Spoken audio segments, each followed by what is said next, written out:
মন্দিনগর গ্রাম। হাতে গোনা কয়েক শত মানুষের বসবাস। শহর থেকে প্রায় ৩০০ কিলোমিটার দূর। সকাল থেকে টিপটিপ বৃষ্টি পড়েই চলেছে। আর এই বৃষ্টির মাঝেই তিন বন্ধু হরির চায়ের দোকানে বসে আড্ডা দিচ্ছে। দলের মধ্যে থেকে অজিত বলল, এই ডিসেম্বরের শীতে বৃষ্টির কি দরকার কে জানে। গরমে যখন সিদ্ধ হয়ে যায় তখন যে কেন আসে না। এই ঠিক পরীক্ষার হলের মতো। এমনি সময় পড়া মনে থাকলেও পরীক্ষার হলে কিন্তু জানা উত্তরও মনে পড়ে না। যখন যার প্রয়োজন তখন সে নেই। আহা, ভালোই তো। কম্বলে গা জড়িয়ে মস্ত এক লম্বা শান্তির ঘুমানো যায়। আবার খেয়ে কম্বলের নিচে গল্পের বই পড়ার মজাটাই আলাদা। নে হয়েছে তোর যা ঘুম, বাপরে। তোকে ঘুম পাড়িয়ে যদি কেউ হাতি জবাই করে হাতির মাংস দিয়েও খাবার খায় তবুও তোর ঘুম ভাঙবে না। ঘুম ভালোবাসি, বুঝলি। ঘুম ভালোবাসলে জীবনের অর্ধেক সমস্যা দূর হয়ে যায়। আরে কি রে সুভাষ, তোর আবার কি হলো? কিছুই বলছিস না, কি এত ভাবছিস? ভাবছি শীতের দিনে সবচেয়ে মজা চা প্রেমীদের। আহা, যে চা খাওয়ার প্রচলন করেছিল তার মতো খাদ্যরসিক আর কেউ নেই। কি ভালো বুদ্ধি ছিল বল তার। আমি ভাগ্য করে দুটো বন্ধু পেয়েছি। একটা কুম্ভকর্ণের বংশধর ঘুমপ্রেমী, অন্যটা চা প্রেমী। একজনের দিন ঘুমেই শুরু ঘুমেই শেষ, আর একজনেরও চা দিয়ে শুরু হয় আর চা দিয়েই শেষ। তোদের দিয়ে কিছু হবে না, জীবনে কোনো অ্যাডভেঞ্চার নেই। হ্যাঁ, তোর মাথায় কিছু একটা প্ল্যান ঘুরছে মনে হয়। এবার ভনিতা ছেড়ে বলতো কি বলবি। আচ্ছা, এই শীতের রাতে নৌকোয় চড়ে মাছ ধরতে গেলে কেমন হয় বলতো? খুব খারাপ হয়। এই শীত, তার উপর বৃষ্টি, জ্বর ঠান্ডা হলে বাবা আমাকে পিটিয়ে পাট করে দেবে। আর যদি অন্য কিছু হয়, আমার বড্ড ভূতের ভয়। একদম চুপ, ভীতু কোথাকার। আরে আমরা তো থাকবো নাকি? তার মানে তুই যাচ্ছিস সুভাষ? শুধু আমি কেন, এই বিমলটাও যাবে। শোন, রাতের খাবার খেয়ে হারান কাকার ছোট্ট নাও আর জাল নিয়ে আমরা বেরিয়ে পড়ব। তালদিঘির ঘাটে বসে গল্প করব আর জাল ফেলে মাছ ধরব। না না, আমি যাব না। আমার বাবা আমাকে যেতেই দেবে না।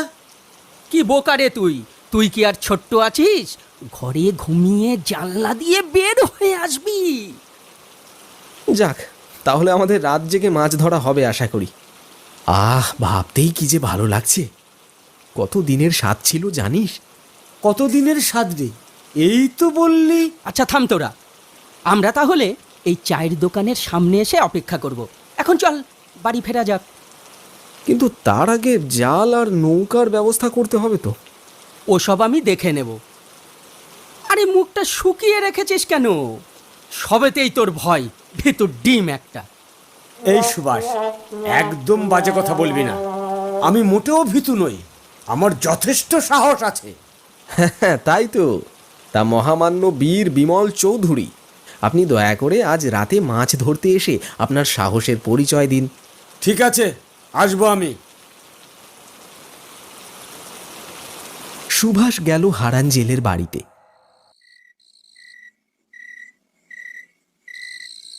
জেলের বয়স হয়েছে। জেলে একটা ঝুপড়ি কুঠিতে একা বসবাস করে। সুভাষ ডাকল, হারান কাকা, ও হারান কাকা, তুমি কি ঘরে আছো? আরে ও হারান কাকা, তুমি কি বাড়িতে আছো? শুনতে পারছো? কে রে এত রাতে? আয় আয়, ভেতরে আয়।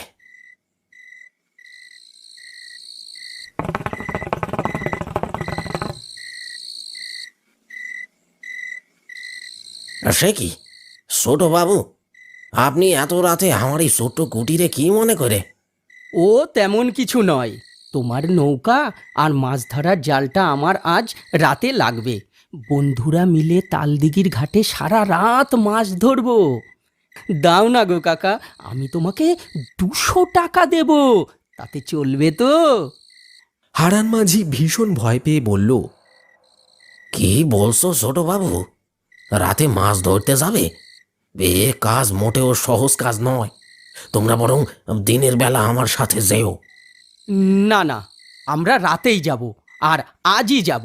আমি বন্ধুদের কথা দিয়েছি।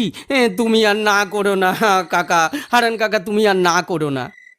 রাতে শান্ত নদী বড্ড অশান্ত হয়ে যায়, নিশি গভীর হয়, খালি চোখেও অনেক কিছু দেখা যায়। সেসব সহ্য করার বয়স বা ক্ষমতা কোনোটাই তোমাদের হয়নি ছোট বাবু। তুমি দেবে কি না বলো, আমার জন্য ওরা অপেক্ষা করছে কিন্তু।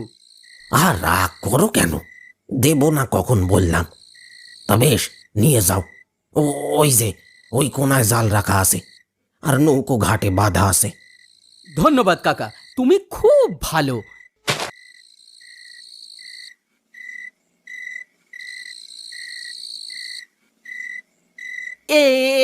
এই নাও টাকা, এটা তোমার ভাড়া। আসি তাহলে। না না ছোট বাবু, টাকা লাগবে না। তবে তুমি এই এই কালো সুতোটা তোমার হাতে বেঁধে নাও। কোনো বিপদ তোমাকে ছুঁতে পারবে না। কালো সুতো কি করে বিপদ আটকাবে? আচ্ছা, অমন ভয় পেও না। তোমার বন্ধুদেরও পরিয়ে দিও। আচ্ছা ঠিক আছে কাকা।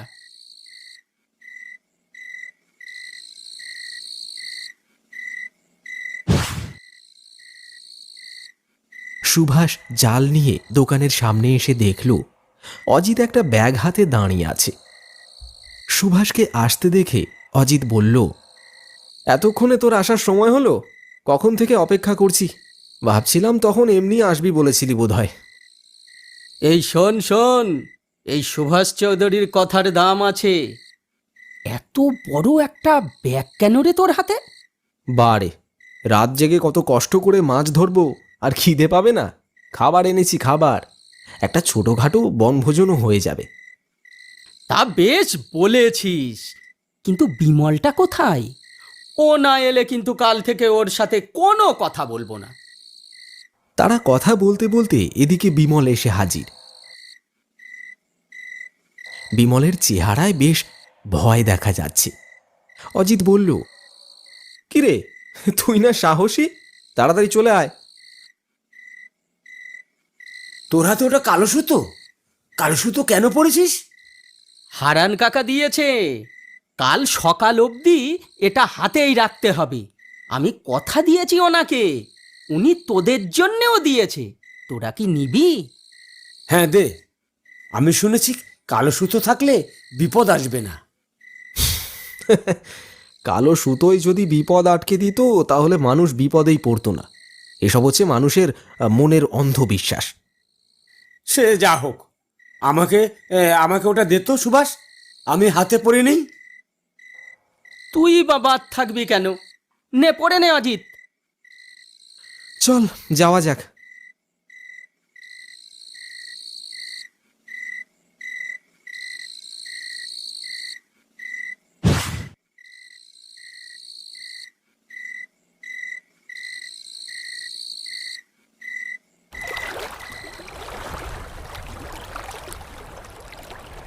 এসেই তো গেলাম, ওই তো হারান কাকার নৌকাটা দেখা যাচ্ছে। চারিদিকে ভীষণ অন্ধকার। কলকল করে নদীর জলের শব্দ বয়ে আসছে। চারিদিকে পরিবেশটি বেশ ভয়ানক।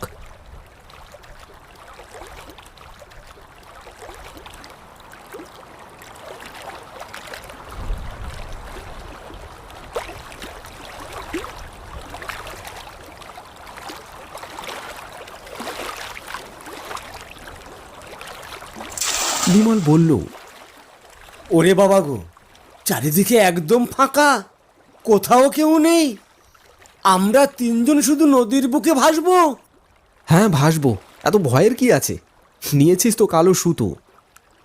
এদিকে সুভাষ নৌকো চালাচ্ছে, বিমান নৌকোয় বসে আছে, আর অজিত নদীতে জাল ফেলতে লাগলো।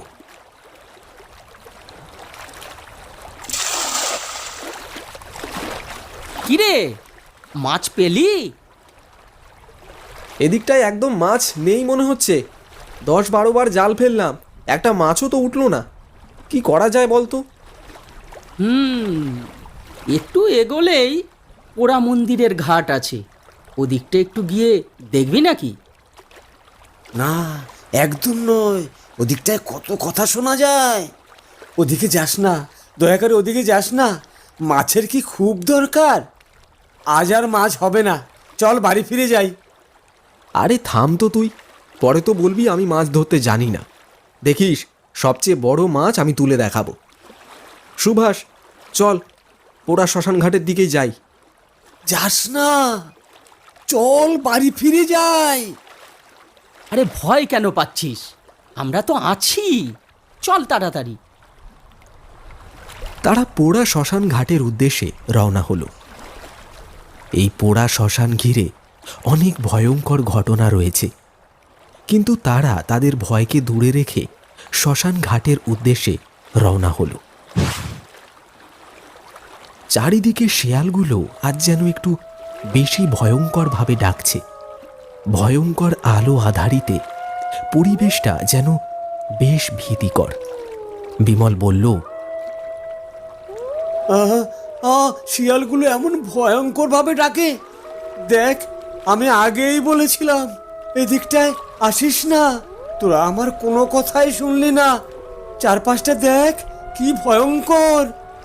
এই সত্যি রে অজিত, এ চারপাশে কেমন না গা ছমছম করছে। অজিত চল, এখান থেকে ফিরে যাই। আহ, একটু অপেক্ষা কর, এসেছি যখন কয়েকবার জালটা নদীতে ফেলি। অজিত নদীতে জাল ফেলল। তারপর যখন নদী থেকে তার জালটি সে টেনে তুলল, তখন দেখল তার জালের সাথে একটি মেয়ের মুন্ডু উঠে এসেছে। মুন্ডুটি দেখে তারা ভয়ে যেন থর থর করে কাঁপতে লাগলো। কি ভয়ঙ্কর, কি ভয়ঙ্কর, এটা কি, এটা কি? ফেলে দে, ফেলে দে, জলদি ওটাকে ফেলে দে, তাড়াতাড়ি এখান থেকে পালা, পালা রে, পালা, তাড়াতাড়ি পালা। সে কি রে, নৌকো এখানেই থেমে আছে, নৌকো কিছুতেই যে চলছে না, এবার আমি কি করব? হঠাৎ করে তারা শুনতে পেল একটি ভয়ানক কণ্ঠস্বর। আমার মাথা দে, আমার মাথাটা আমাকে ফিরিয়ে দে, দে, দে বলছি, দে, দে, নয়তো তোকে শেষ করে ফেলবো, দে, দে, দে। কি কি হচ্ছে এসব, কি হচ্ছে? তারা ভালো করে তাকিয়ে দেখল নদীর পাড়ে একজন সাদা শাড়ি পরা মেয়ে দাঁড়িয়ে আছে। কিন্তু ভয়ের ব্যাপারটা হলো মেয়েটির মাথা নেই। এটি দেখে তারা তিনজনেই সঙ্গে সঙ্গে জলে ঝাঁপ দিয়ে সাঁতার কেটে নদী পার হচ্ছিল। ঠিক তখনই তারা আবার শুনতে পায়, আমার মাথা, আমার মাথাটা আমাকে ফিরিয়ে দে বলছি, দে, দে বলছি।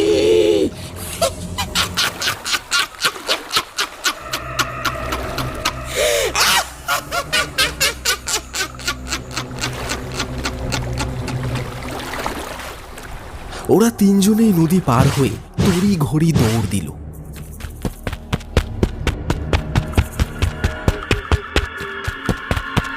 দৌড়তে দৌড়তে তারা একসময় লক্ষ্য করল তাদের সামনে একটি বাড়িতে আলো জ্বলছে।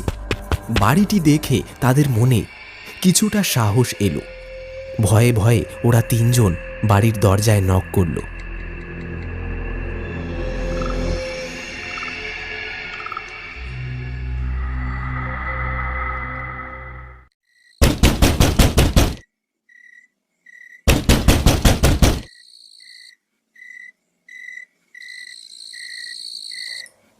বাড়ির ভেতর থেকে একটি লোক বেরিয়ে এসে বলল, তোমরা কারা বাবা, এত রাতে এখানে? ওরা ওদের সাথে ঘটে যাওয়া ঘটনাটা সম্পূর্ণ খুলে বলল। সব শোনার পর লোকটি বলল, এসো এসো, তোমরা ভেতরে এসো।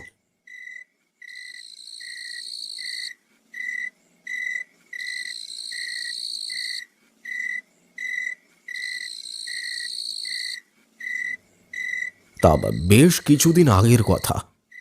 পোড়া শ্মশানের পাশে একটা মেয়ের মৃতদেহ গলা কাটা অবস্থায় পাওয়া যায়। অনেক খুঁজেও লাশটির মাথা পাওয়া যায়নি। গ্রামের লোকেরা মেয়েটির সৎকার করলেও তার মাথার আত্মা আজও ঘুরে বেড়াচ্ছে। ভাগ্যের ফেরে তোমরা বেঁচে ফিরেছ, আর কখনো এমন রাতে ভুলেও বের হবে না। বিপদ হতে হতে আজ বেঁচেছ, কিন্তু কাল বাঁচবে তার কি কোনো নিশ্চয়তা আছে? তোমরা এখানেই বিশ্রাম নাও, কাল সকালে চলে যেও। অজিত বলল, কিন্তু মেয়েটি কে ছিল সেটি কি জানা যায়নি? মেয়েটির বাড়ি কোথায়, মেয়েটির নাম কি তা কেউ জানে না।